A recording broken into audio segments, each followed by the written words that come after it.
Welcome to another podcast, Encrypted Minds.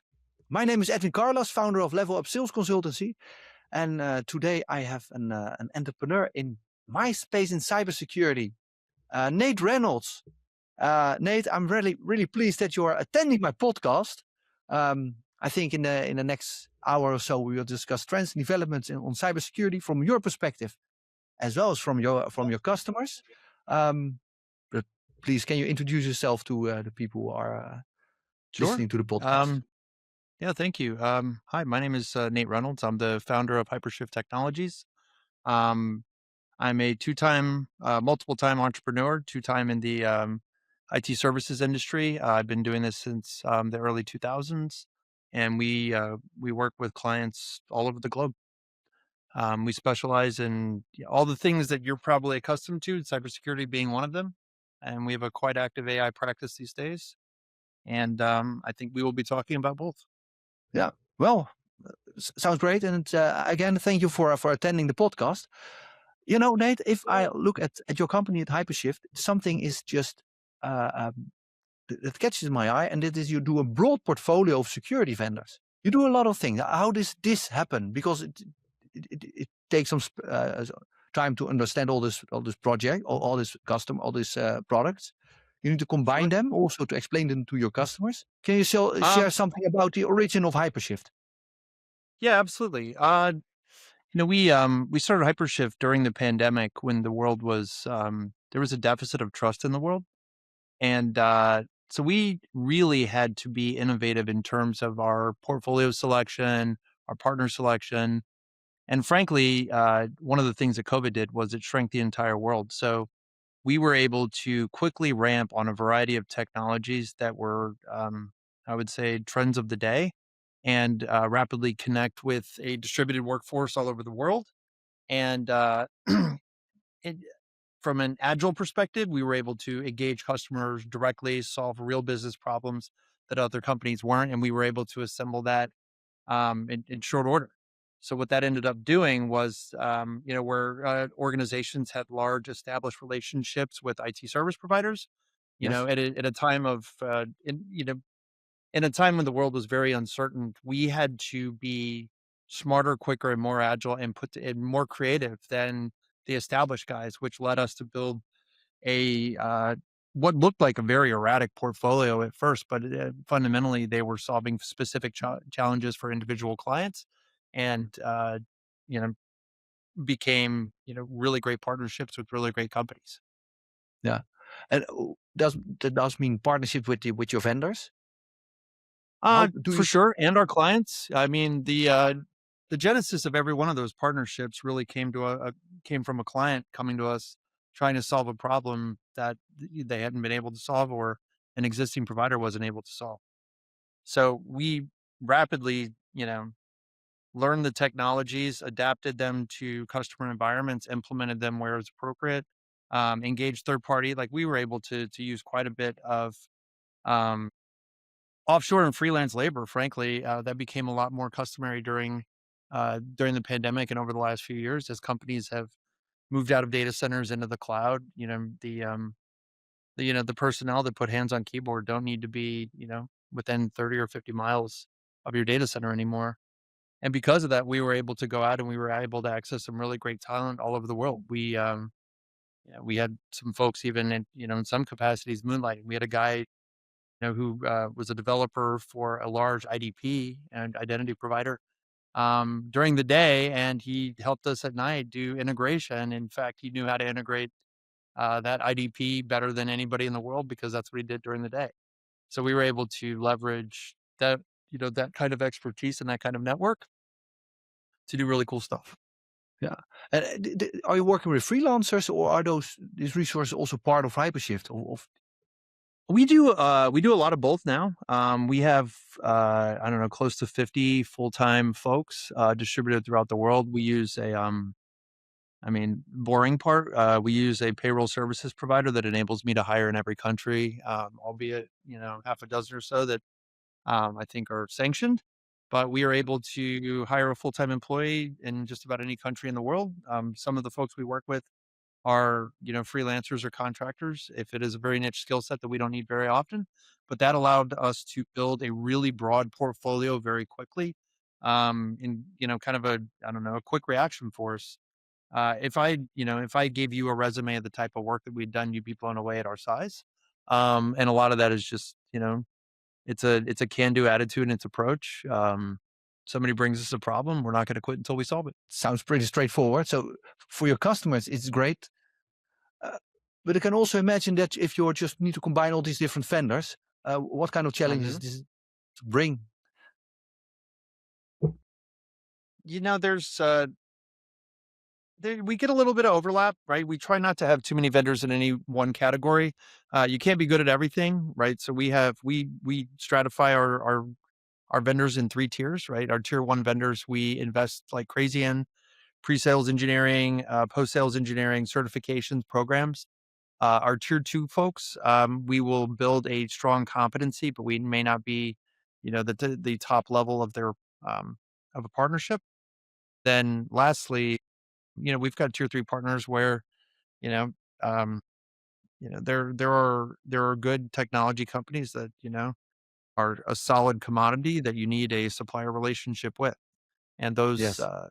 those companies, we build relationships with them and, we do some modicum of volume, but they, the amount of time invested, it's typically not, you know, I love, I've got a Logitech keyboard here. I love Logitech. They're a tier three partner for us.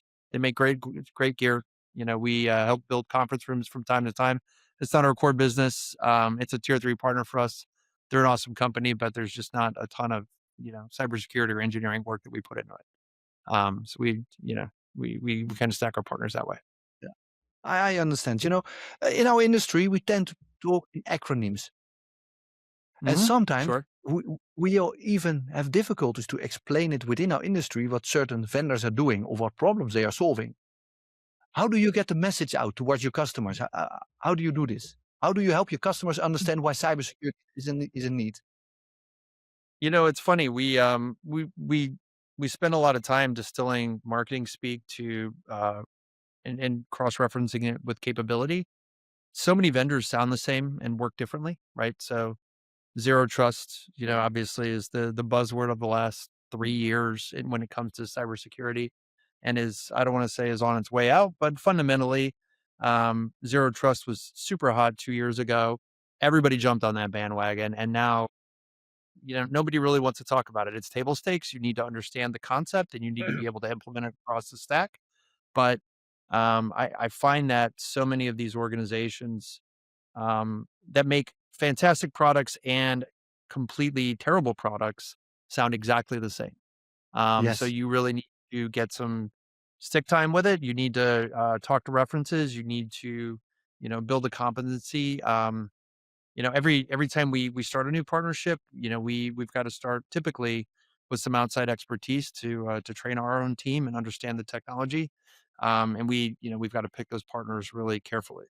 Once we've done that, we have to boil it down to what matters, right? When we work with an organization um, like we're a big Sentinel One shop. I'm a shareholder of Sentinel One. I love the technology. They've got a fantastic, and they're not the only player in the game. We do work with CrowdStrike, Soft, but Sentinel One specifically, I love it for the price point. I love it for the capability. Whenever you boiled it down, um, they have a really phenomenal natural language AI SIM product that is tied to their endpoint protection, which regularly scores like top one or two in the MITRE ATT&CK scoring. So that at about 50% of the price of the closest capable competitor, that's one that's how we boil it down when we talk to a client. You know, Sentinel One is a great technology. Defender's great, CrowdStrike's great, but for the price point of what Sentinel One does, along coupled with its like AI SIM, that's a tier one provider for us, and we boil it down that way. I think that is turning it into distilling all of the marketing speak and understanding what works and what doesn't and why it matters is the biggest thing you can Yeah. do there. Yeah. Yeah. No, this makes sense. And this marketing bandwagon, everybody jumps on a new big thing, but eventually you have to Mhm. understand what it does. So, is this Right. something you do yourself, or is it something you work with a team to boil things down to understand what is being served? Because a price point is one thing, but it eventually needs to solve an issue. Absolutely. We have a good team here. We're a small company. I have a marketing team. I sit over top of that. I've done a little bit of everything. I've been an engineer in my life. I manage revenue for the company. I handle marketing, services, delivery. I take out trash and clean up pizza boxes when we have meetings. So we do a little bit of everything. My marketing team is a distributed group of folks. We've got some folks over in Europe and then in the Midwest. They're a phenomenal group. I kind of help them with the messaging. They're very skilled marketing technicians, and they know the ins and outs of SEO and GEO now, and social ads and all the other things that we do to meet new customers. But at the end of the day, it's myself, my partner, it's the brain trust that helps them distill and understand the right message to get out, and one that will like resonate and one that makes sense. Um, there's a lot of noise out there for sure. There's a lot of noise. And you said something very valuable. There's a deficit in trust. You said it earlier, and I think that's Sure, is a key point nowadays. Everybody's drowning in AI slop. Every message seems to be the same. Every message is every company offers the best solution ever. How do you do this with your customers? Because in the end, they're not really interested in cybersecurity. They are interested in uh, uh, that they are outcomes, available full right? They're time. interested in outcomes. Yeah, Sure, the outcomes. Yeah. So, with regards of your customers, you talked about the deficit in trust. How do you help your customers understand sure, what the cybersecurity vendors are offering? Because there's a lot of overlap. You mentioned SentinelOne and CrowdStrike. That is quite obvious. But you have also Splunk and other SIEM sure, tools.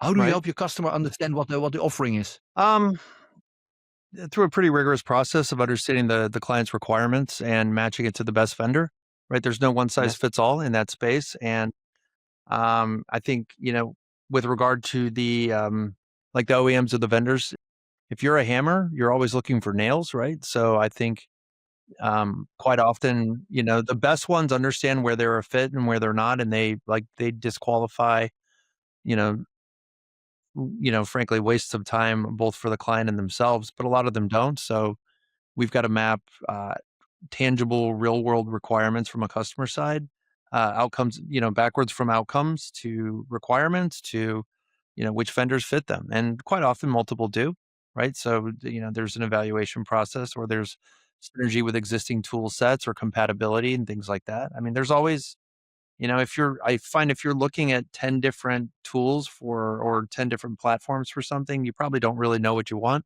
and you don't have a solid set of requirements. If you've narrowed it down to a handful, two or three, I think you're probably, you're more likely in that range of Yes. understanding what you want and who can hit it. Yeah. Yeah. Yeah. That also makes sense. But no, but that means that you're later in the sales cycle, right? Because like you said, the hammer and the nail.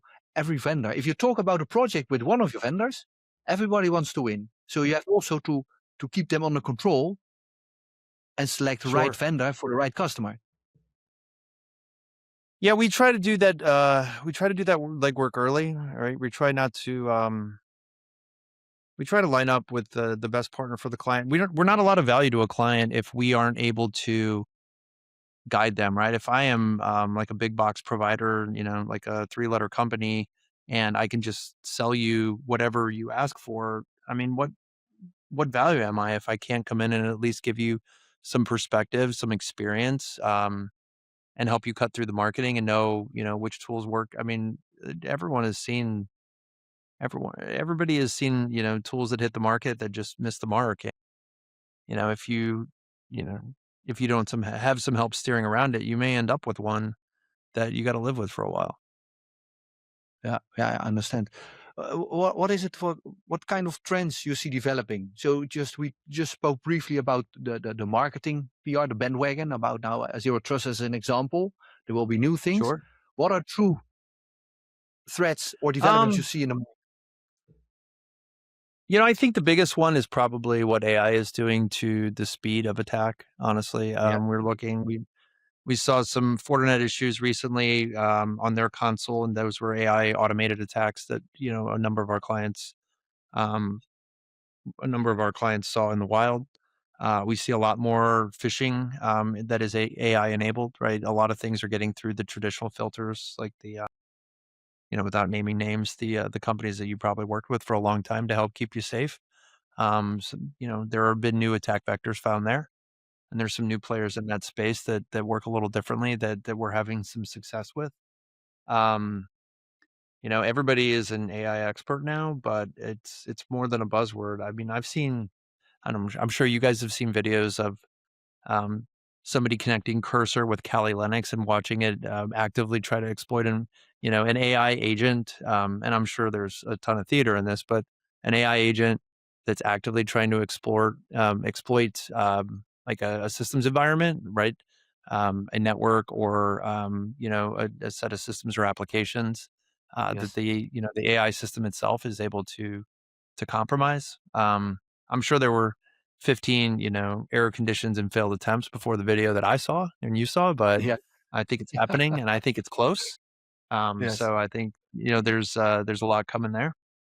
Um, and everyone is like AI wash their tools, right? Like everybody has added the word AI to what they do. A lot of it is, a lot of them are algorithms that have been there for a while and work well. Like I don't think there's any shame in that, but this is the industry we're in. We cloud washed and then we zero trust wash and now we're AI washing and like everything gets washed over in the flavor of the day.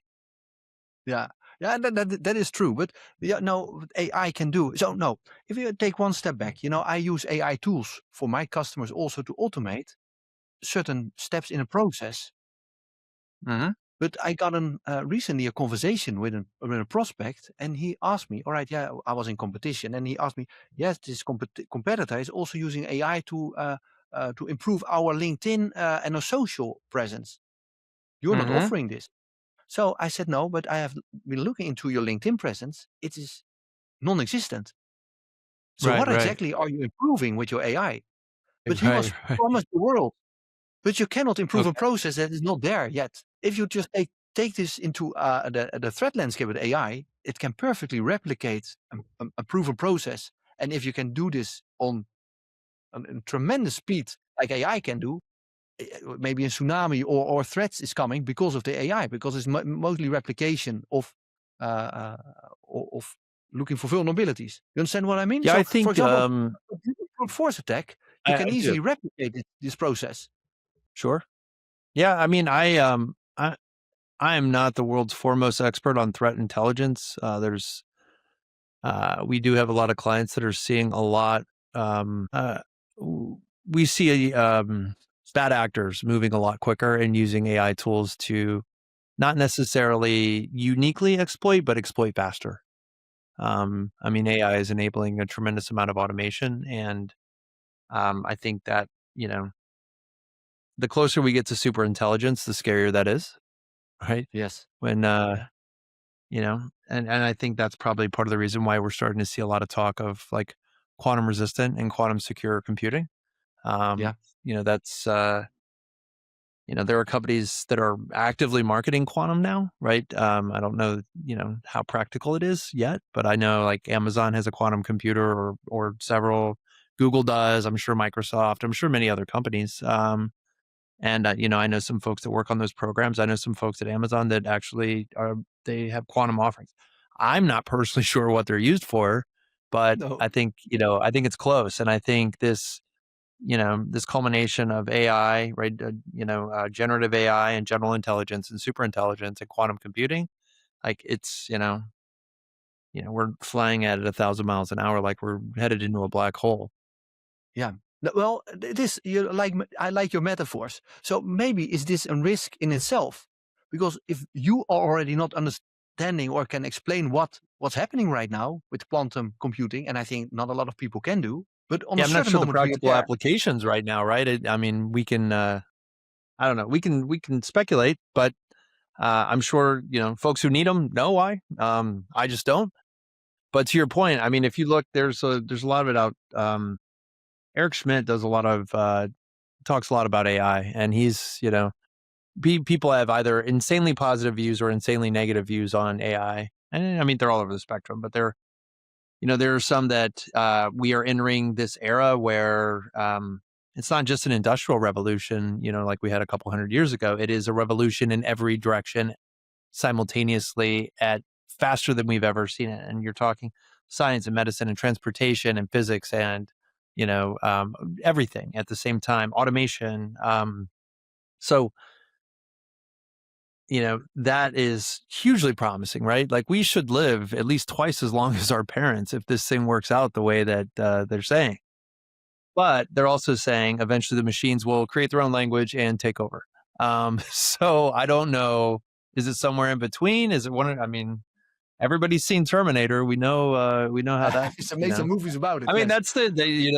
that's what comes to mind when you think of that, right? It's like always you're like, John Connor, Arnold Schwarzenegger. We know how this ends. Is there somebody out there right now who is plotting to assassinate the Cyberdyne guy who created the little chip that made the first Terminator, right? Who knows? Yeah. You know your classics. Cyberdyne, John Connor. You have all those names just. Oh, for sure. For sure. Yeah. All right. Hey, cool. Nate, so just a little I bit don't, about that yourself. name always stuck with me. I love that movie. Yeah, I love it as well. And now, Elon Musk is now making the Optimus housekeeping robot in his Tesla factories. But combined with AI, now, well, maybe we can have a completely different podcast in 5 years from now. But let's see. With regards to yourself, Nate, you decided also to you started multiple ventures as an entrepreneur. Now in cybersecurity, can you tell me a little bit about your journey as an entrepreneur in cybersec? Sure. My journey, cybersecurity is my journey as an entrepreneur has been to identify a need that is not being filled and something that's fun and interesting. I mean, there's people need service to pick up trash. I mean, that is a need that needs to be filled. It's not super interesting to me. I'm sure a lot of people have done really well at that, but technology generally has been interesting to me. My whole life since I was a kid. I wanted when I was 10 years old, I wanted a Nintendo. We were not a very affluent family. My dad found me a Commodore VIC-20 at a yard sale and gave me a computer and told me to learn how to program. And that's how I got here. That's the genesis of this. So I've always had an entrepreneurial spirit. I went to work when I was 14 selling newspapers door to door. That's where the most money was when I was 14. So we would knock on doors and I would sell you a subscription to the local newspaper 7 days a week. It would be on your on your front porch or on your driveway. Um, and the two of those worlds kind of came together as an adult, and the entrepreneur spirit and the technology interest and acumen and capability and you know just that whole thing came together, and this is where I ended up. Yeah. Yeah, where you ended up. But now you have a multinational company, but just a very modest, it's a small company, but you can just serve customers on a global scale. You have people working across the globe. Yeah. So I can imagine that you had also some challenges to overcome to be where you are right now. Yeah, man, my last business, my partner was the business guy, and my background was technology and something else. Having to just learn how to operate a company was super interesting. And it's something that I kind of built on the fly. That's a challenge. Nobody knows who you are when you're my size, right? So we've got to go out and we've got to scrap for every customer relationship we end up creating. Um, so there's a million challenges. How do we you know keep enough cash in the bank to pay everybody, right? Because the type of work we do tends to have peaks and valleys. So all those are but those are not challenges that other people don't face either, right? There are playbooks for this stuff. And, I think if you're a good, decent person and you build good relationships and, you're a student of what works and doesn't, you can make it. That sounds really easy if you explain it like this. um, I don't know that it gets easier. It feels easier. This is my It's second easier. company. The first one was super hard, and this one you kind of forget how hard it is until you start again. And when you start a second time, you're shit. This is much harder than I remember. But you get it. You get there. So that's a positive thing. You will forget how hard it is. Once you're there, you just forget the challenges you had, at least the I pain mean, you suffered. don't they? It's like I mean, I don't want to belittle childbirth, but they say that's there's something hormonal that women forget how painful it is, which causes them to want to have another child. I feel similarly about starting a business. Um, Ah, all right. So another question then. What was the reason you started your second company? There was something um, also. That, I was young. I was bad at being retired or unemployed, whatever you call it. Um, I did some other businesses. I've owned restaurants. I owned some nightclubs. I built like a small data brokerage. I wasn't very good at any of them, to be honest. You know, the hospitality industry is a pretty tough one. It's a lot of there's a lot of money to be made there, but I paid a lot of tuition, is the way I tell my friends. yeah. Getting in businesses that I don't understand.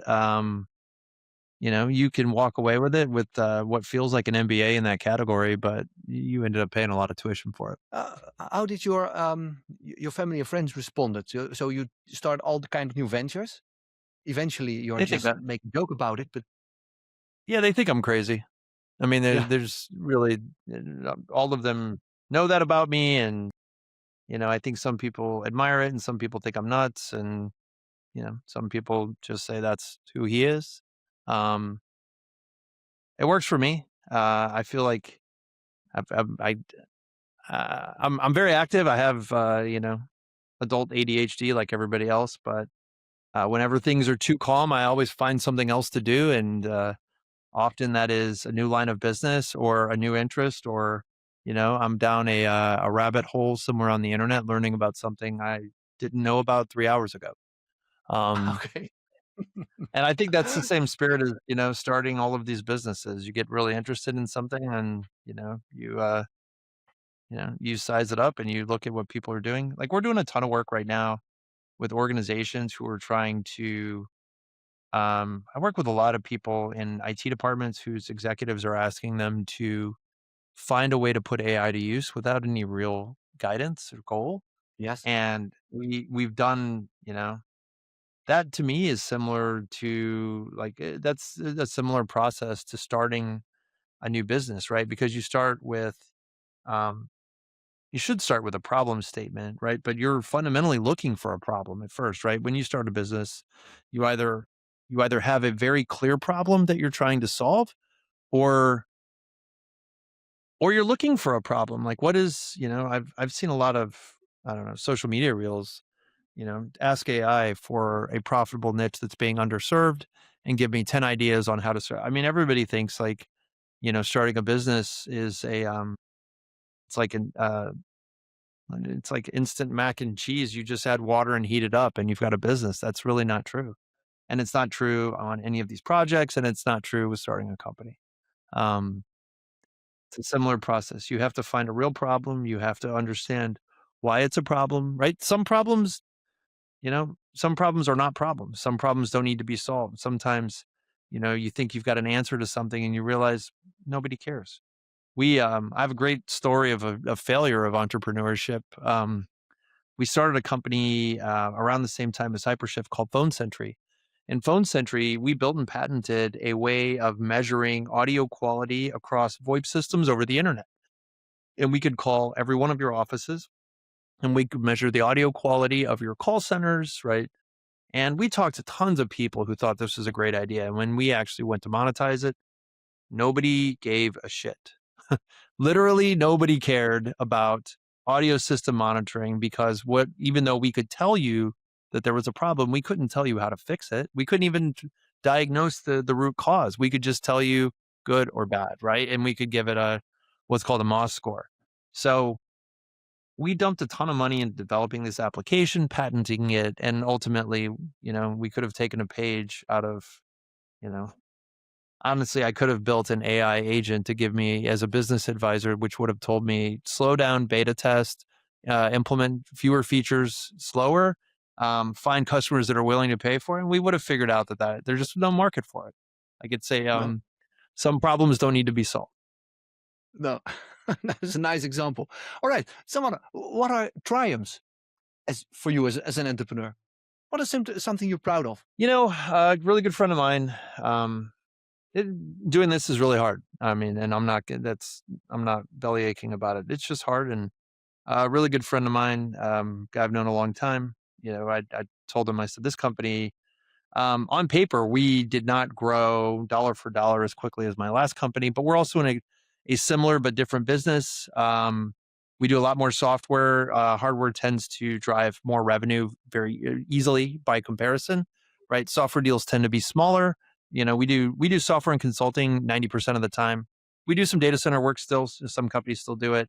We do a lot of networking work, but most of what we do is software and implementation. And we just turned 5 and we just broke 8 figures in revenue. And he said, how many people have actually started a business and grown it just to 7 figures, let alone 8? And he's like, do you know how many of those people have done it twice? He said, that's, he's a microcosm of the population. He said, you should consider yourself lucky, right? You should, take a second to appreciate, what you've done and accomplished. And that was a remarkable conversation. I think I've told 5 or 6 people that story because it made me feel so good. This is only like a month ago.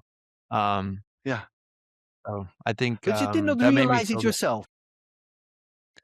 I think, for a lot of my friends, if you know me, I might even, you know, I'm a pretty positive, happy guy. But when we are diagnosing or troubleshooting, I probably sound like the most negative person in the world. And what I'm really trying to do is identify all of the things that need to be fixed, but it just sounds like I'm complaining like every single time. So I mean, that's something to work on for sure. But so when you sit around, you think, all right, we've accomplished these things, but man, there's so much more I want to do. Like there's so many like, looking across I don't know, just looking across personal relationships or business, like you can look at both and go, man, there's 10 things I need to do here to do better. I think as long as you keep that attitude, like you'll get better, but it also, you gotta stop and appreciate where you're at. Yeah. So this is a good advice also for other people who just having a business, starting a business, just see what you have accomplished. Yeah, I Are there think so. things you would have, I think so. yeah, are there things you would have advised the younger Nate before you started Hypershift? Um, Man, that's a good question. Yeah, there's probably a lot I don't want to say on a podcast. I can say the ones I would tell myself are keep going, right? Um, when I started my first business, there were 2 of us. We quit our jobs, we hung out a shingle, we had an idea and that was scary as hell once upon a time. Um, the second time I did it, it wasn't that scary. Just, I had to I had all of the benefit of the first round, so it made it a lot easier. But I would tell younger self, go for it, right? Swing for the fences. If you think you can do it, you can. You know, um, we did some really amazing stuff. I've worked on some really amazing projects. You know, I've done work with some really great brands and companies and just great people over time. And it all started with you know a phone call. I'm having dinner with one of my best friends, and I cold called him 20 years ago. Um, Picked up the phone randomly. I called to create a vendor client relationship, and we don't even do business anymore, but we're great friends. Yeah. Well, actually, so started our relationship as well. You were asking questions, how it is, and you were just open. All right, podcast sounds good. Let's do it. Yeah, Is this yeah, the yeah. You and I type had a of great guy you are? conversation. Yeah. I enjoyed our first conversation. I was on the beach with my dogs, walking dogs, and you and I got on the phone and we talked about this podcast. And this is my very first podcast. I've never done one of these before. maybe someday we'll look back. Maybe this will be the beginning of a series of you'll see the progression of improvement starting here. But You're looking more professional than I do already. Can you imagine? So this is what I like about you. You just see the idea and you say, all right, let's see where this goes. I yeah, yeah, yeah. It's just how Yeah. I'm wired. Yeah. What is it with you with Hypershift? What are the plans for the next 3 to 5 years? Um, we're a boutique consulting company. We're small. We just broke 10 million. My goal is 50 million in 5 years. Uh, That's probably not a lot of growth for some people, but we are 100% bootstrap. I have no investors. We have no debt. We owe nobody money. We are cash positive. I want our employees to have happy, healthy, functional work-life balance. I want them to be whole people, not just, drones. I think, you know, I think if we can build an organization that grows naturally like that, does great work with clients and, you know, enables a clean, nice, natural growth, and do cool stuff. Like, the Silicon Valley guys got a pretty bad rap with a lot of the stuff that happened in the government circles over the last year here in the US, right? They move fast, break stuff. It's kind of the mantra. I mean, there's places where that's appropriate. And I think this is one of them. Like, we like to move fast and break stuff. I don't mean break like, break our clients' cybersecurity posture or break an IT environment. I mean, challenge norms and, solve problems in a way that, that may be, non-traditional. Yeah. But is- but that also means that your position will change over time. Hey, that means your For position will sure. change over time. I just Yeah, had, you got another role within the company. yeah, I do a lot. I think as we expand, we tend to bifurcate those roles. I just brought on a new partner as our chief revenue officer, and I am ceding control of revenue operations right now, and that is both awesome and terrifying. Yes. I'm still very involved with our clients, but I'm not. There's a lot of financial pressure in running a business and running a small business, and being able to share some of that load is super helpful. Yeah. So what is it that you enjoy most in the company? Because you do everything. You just explained from bringing the garbage and cleaning the pizza boxes still. Yeah, right. Yeah, yeah. I But mean, then I don't do that every day for sure, but no, no.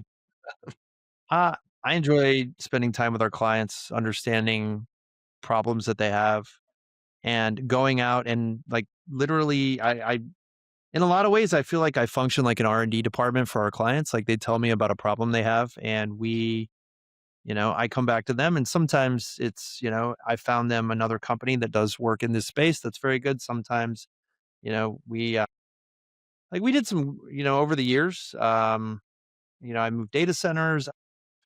Like, we did one of the first like externally attached storage arrays to the Amazon cloud a number of years ago. And that was just generally something that, was not, and now everybody does it. But, back in 20, actually, I know it was 2011 is when we did it. Um, People looked at us and they're like, you want to do what? And we used traditional SAM based replication to replicate data by coastal in the US. And then we connected that to an AWS EC2 environment, and nobody had done it at that point. And so that was cool. Like, I like doing stuff like that, like solving problems and, looking at all of the specs and go, nobody's done it, but this should work. Um, so that's probably the funnest part about the job. I like spending time with people, um, and, hearing their stories and learning perspectives. Like, Yeah. I think So that's this means something that it yeah, that's good. So, but it means a deficit of trust. You're paying this back towards your customers because they share their ideas, they share their problems, and they trust you that you can just bring on a solution. hopefully, I mean, that's what we aim to do. We don't solve every problem for sure, and we Well, tell our customers when we can't, but, yeah, um, we try. yeah. Well, this is good. And remember, sometimes there are certain opportunities. I remember I got the first opportunity for a checkpoint firewall on AWS. Oh, I wow. believe 15 years ago. Then I know Checkpoint said, well, this is such a crazy project. I don't think it's even gonna fly. This is not gonna work. Right. But it should work because the concept is ideal. I just was explaining AWS towards Checkpoint, the firewall. Well, not gonna work. Eventually it became a deal. It was the first EMEA installed. But can you imagine 15 years from now, maybe it was 16 years, now AWS and GCP and Azure, they run basically everything.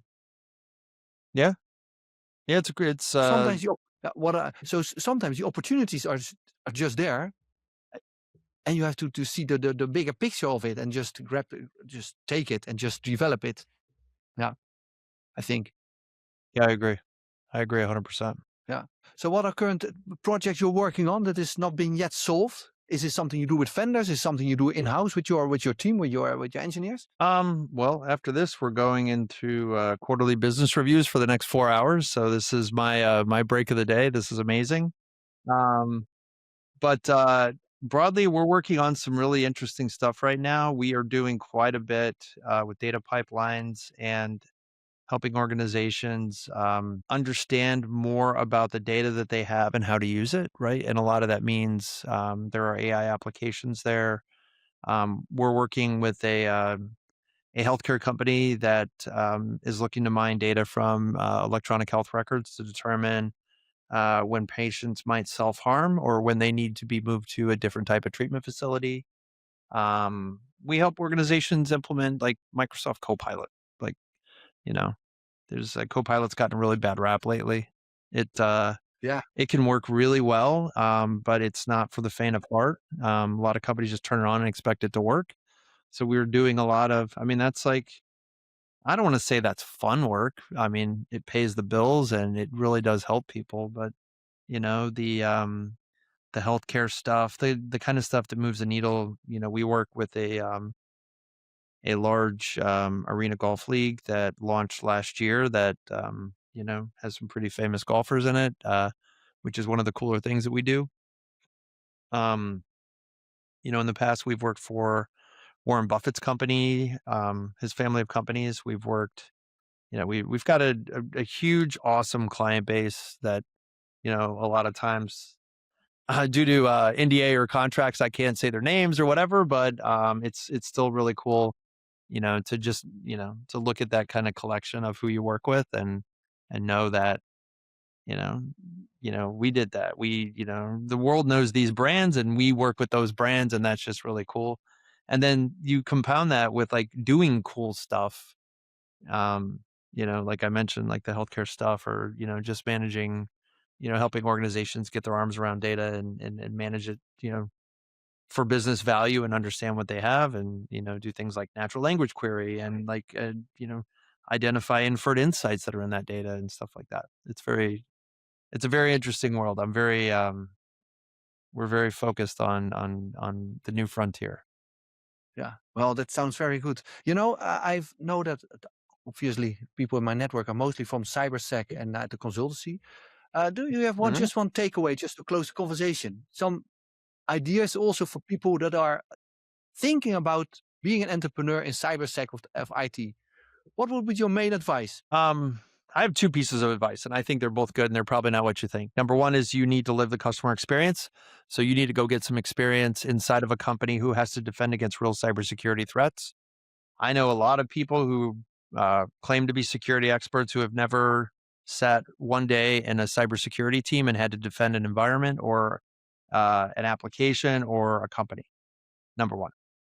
Number two, if you're thinking about being an entrepreneur, go spend some time at one of the OEMs like a CrowdStrike or a Palo Alto or a Zscaler and build your network, both on the vendor and the customer side. That will be immensely helpful. I think those two things are probably overlooked by a lot of the cybersecurity folks or a lot of just entrepreneurs generally. I mean, I would say the same thing to somebody who wanted to get into big data or AI. Um, Work the team, understand the customer journey, right? Understand what the pain points really are, right? All too often you see a vendor come in and tell you what your pain points are because of a bunch of Gartner market research that they just don't understand, or they come with, BS return on investment formulas that just don't make any sense at all. That, So I think doing those things helps you understand pain points, builds your network, and helps you understand like how the world really works. And I think then, I don't know that that exclusively gets you in a place to be an entrepreneur, but it moves the needle for sure. Yeah. All right. Well, that's a good advice. Yeah. Well, Nate, I really appreciate your time again. Thank you for the insights in the conversation. I do Absolutely. like your This has been a pleasure. yeah. I like your metaphors. I'm going to reuse some of them. Um, I'm gonna I have to learn to speak without using them. I feel like that's the hallmark of my my speaking style. no, I like it. You don't have to change it. At least from my perspective, Nate. Thanks again for the conversation. I guess I suggested to stay in touch and see where the journey brings you, as at Hypershift. And I wish you a good afternoon with Excellent. the good QBRs. Thank you. This is great. All I right. appreciate the time. Uh, Really good to chat with you. Thank you. Thank you, Nate. See you. Alrighty.